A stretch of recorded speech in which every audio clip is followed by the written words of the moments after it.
Hey everyone, welcome back to our channel. Today we're delving into the world of Stoicism.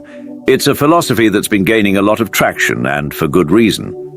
Stoicism, with its emphasis on resilience, self-control, and embracing the inevitable, offers incredible insights into living a more fulfilling life. But here's the catch. There are subtle nuances within Stoicism that, if misunderstood, might lead us down the wrong path. We often hear about the importance of not being ruled by our emotions, and that's a core tenet of Stoicism. But there's a fine line between managing emotions and repressing them altogether. That's just one of the 7 mindset habits we'll be exploring today, behaviors that might seem stoic on the surface, but could actually be hindering our growth and well-being. From avoiding vulnerability to overemphasizing self-reliance, these behaviors might masquerade as stoic virtues, but in reality can limit our personal development. So buckle up as we uncover the 7 anti-stoic behaviors that could be holding you back and how to break free from their grip. Stick around till the end, because understanding these nuances doesn't mean abandoning Stoicism. It's about embracing its core principles while ensuring we're not inadvertently adopting habits that stunt our growth. Ready to dive in? Let's get started. 1. Emotional repression.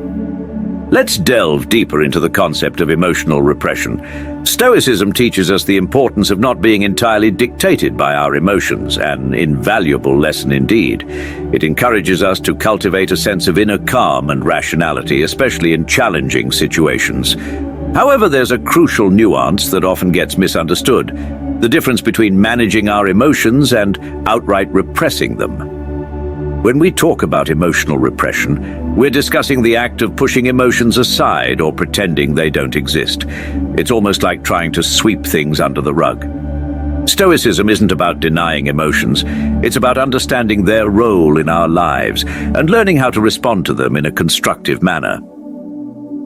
Think of Stoicism as a guide that encourages us to navigate the stormy seas of our emotions. Instead of suppressing them, it invites us to observe them, to sit with them, and to understand what they're trying to tell us. After all, emotions are not enemies to be defeated. They're messengers, offering insights into our inner world. The Stoics weren't advocating for an emotionless existence. They recognized that emotions are a natural part of being human.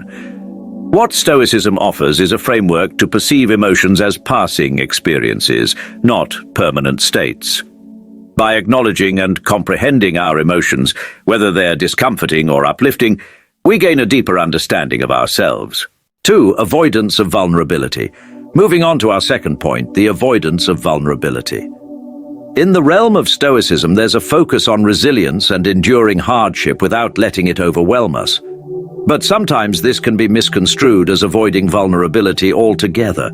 Stoicism isn't about putting on an impenetrable armor that shields us from the world. It's about understanding the strength in vulnerability. Avoiding vulnerability might seem stoic on the surface, the whole keep calm and carry on mentality. However, true strength lies in acknowledging our vulnerabilities, recognizing that it's okay not to have everything together all the time. Stoicism doesn't ask us to suffer in silence or face challenges alone. It's about acknowledging that vulnerability is a part of the human experience.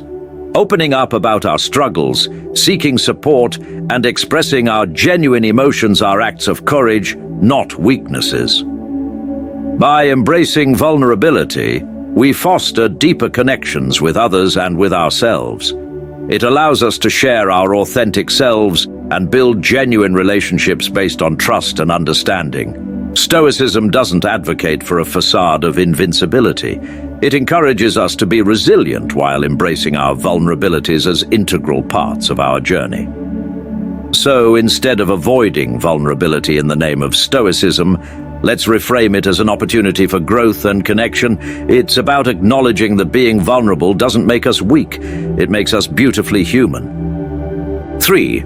Overemphasis on self-reliance. Now let's tackle the overemphasis on self-reliance. Stoicism champions self-control and independence, advocating for individuals to be masters of their own fate. But sometimes this principle is misconstrued as a call to solitude and an over-reliance on oneself. It's crucial to understand that Stoicism doesn't imply we should navigate life's challenges entirely on our own. While self-reliance is admirable, it doesn't mean we should shun the support and collaboration of others. In reality, embracing self-reliance should involve recognizing when to seek help or guidance. Asking for assistance isn't a sign of weakness, it's a demonstration of humility and wisdom. It's acknowledging that while we're capable individuals, we're stronger and more resilient when we work in tandem with others. True self-reliance isn't about isolating oneself, it's about understanding our strengths while acknowledging that we're part of a larger community. It's about recognizing that seeking support doesn't diminish our abilities, rather it enriches our experiences and enables collective growth. So instead of an overemphasis on self-reliance that isolates us, let's embrace the idea of interdependence. Stoicism encourages us to be the captains of our own ships, steering our lives with wisdom and resilience. But it also reminds us that we're sailing these waters together. 4. Ignoring personal boundaries. Let's delve into the aspect of ignoring personal boundaries, something that might seem at odds with Stoicism. Stoicism promotes endurance and resilience, but it doesn't mean disregarding our own limits or tolerating everything that comes our way. Often there's a misconception that being stoic means accepting everything without complaint, even if it violates our personal boundaries. However, respecting our boundaries isn't a sign of weakness, it's an act of self-respect and self-care. Stoicism teaches us to accept what we cannot change, but it also encourages us to change what we can.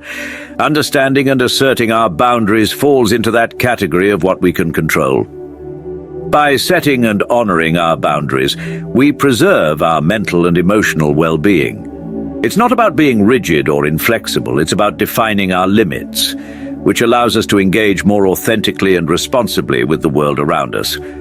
So instead of dismissing personal boundaries in the pursuit of Stoicism, let's see it as a practice in self-care and self-respect. Stoicism teaches us to endure, but it also teaches us to discern and assert what aligns with our values and what doesn't. 5. Suppressing joy and pleasure.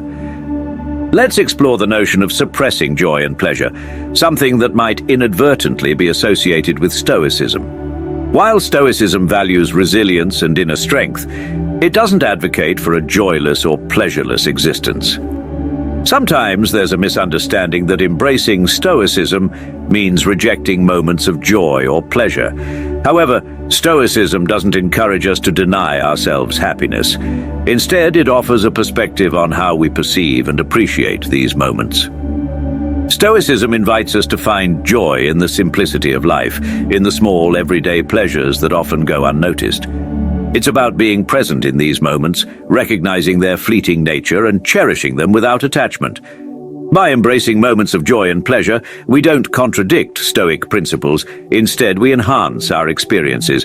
It's about finding a balance between enjoying life's pleasures and not being solely dependent on them for our happiness.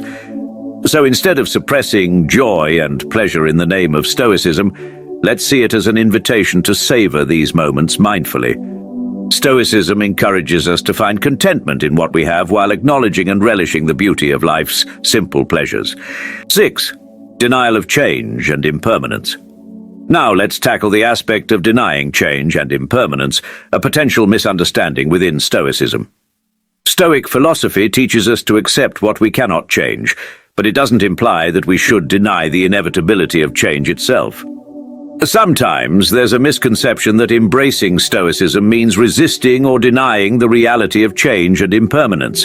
However, Stoicism isn't about clinging to a static view of the world. It's about adapting and finding strength in the face of life's inevitable changes. Stoicism invites us to recognize the transient nature of things, to understand that change is an inherent part of life. It's about acknowledging that everything, our circumstances, our emotions, even ourselves, is subject to change. By acknowledging the impermanence of things, we cultivate resilience and adaptability. It's not about denying change, but rather learning to navigate it with grace and wisdom, understanding that change often brings opportunities for growth and learning. So instead of denying change in the name of Stoicism, let's see it as an invitation to embrace life's transformations. Stoicism encourages us to accept the things beyond our control, including the ever-changing nature of existence, while finding strength and growth amidst these changes. 7. Obsession with Stoic ideals. Lastly, let's address the potential pitfall of becoming overly fixated on Stoic ideals themselves. While Stoicism offers valuable principles for living a fulfilling life, an obsession with embodying these ideals to perfection might lead to rigidity and a narrow view of the philosophy. At times, there's a risk of mistaking Stoicism as a strict set of rules rather than adaptable guidelines for living well. This can lead to feeling inadequate when unable to live up to these ideals, which is antithetical to the philosophy itself.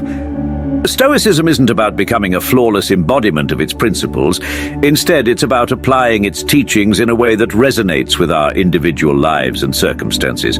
It's about using Stoic wisdom as a compass, not a rigid map. By allowing room for interpretation and personalization, we honor the essence of Stoicism. It's about integrating its teachings into our lives in a way that fosters growth and resilience without feeling confined by a strict adherence to Stoic perfection. So, instead of fixating on a perfect Stoic ideal, let's see it as an ongoing journey of learning and application. Stoicism encourages us to adapt its teachings to our lives, allowing us to embody its principles authentically while embracing our individuality. And there you have it, the 7 anti-Stoic behaviors that might sneakily masquerade as Stoic virtues, but could actually hinder our personal growth. Remember, the essence of Stoicism isn't about rigidly adhering to a set of rules, but understanding its core principles and applying them in a way that enriches our lives.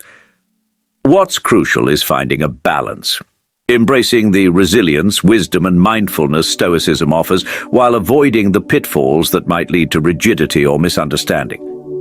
I hope this discussion helped shed light on these nuances and encouraged you to approach Stoicism with a more nuanced perspective. Let's strive for a life that integrates Stoic wisdom without losing sight of our individuality and humanity. If you've noticed other behaviors that might seem Stoic but have their pitfalls, or if you have thoughts to share, drop them in the comments below. Don't forget to like, subscribe, and hit the notification bell for more thought-provoking content. Thanks for joining in on this exploration of Stoic principles. Until next time, stay resilient, stay mindful, and remember, it's about the journey, not just the destination.